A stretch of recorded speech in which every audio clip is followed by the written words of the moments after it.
Баршаңызға сәлем, сіздермен Қадырбек Сағыныш. Бүгін өзімнің каналымда облепиханы қысқыға қалай сақтайтынымды көрсеткім келеді.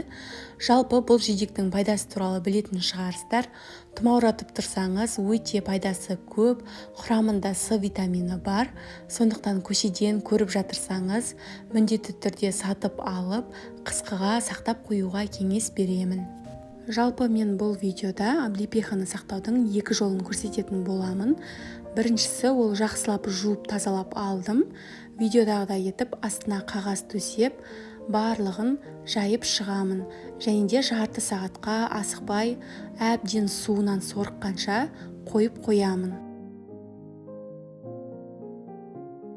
Ал бұл жерде екінші бөлігі, бұған қантты салып, блендердің көмегімен езіп аламын.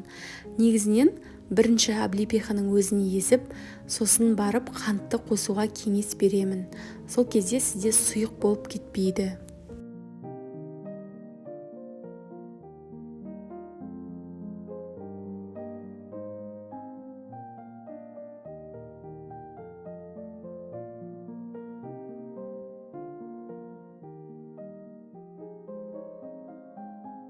Жақсылап араластырып, осындай формаларға құйып қоямын. Үйіңізде бар кез келген силиконовый формаға құйсаңыз болады, және де тоңазытқышқа шамамен 2 сағатқа қоямыз. Ал бұл жерде жарты сағат тұрды біздің облепихамыз. Осындай видеодағыдай етіп, тағы да бір салфеткамен өтіп шығамыз. Кейін өзіңіз қалаған ыдыстарға бөліп салып алсаңыз болады.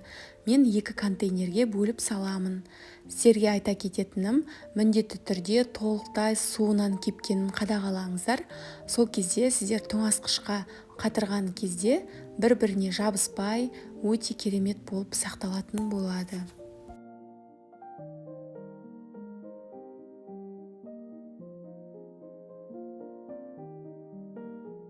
Мұздатқышта 2 сағат тұрды, енді формадан алып, целлофандарға бөліп салып аламыз. Кез келген уақытта мұздатқыштан алып, шайыңызға қосып іше берсеңіз болады. Дәл осылай жасап көруге кеңес беремін.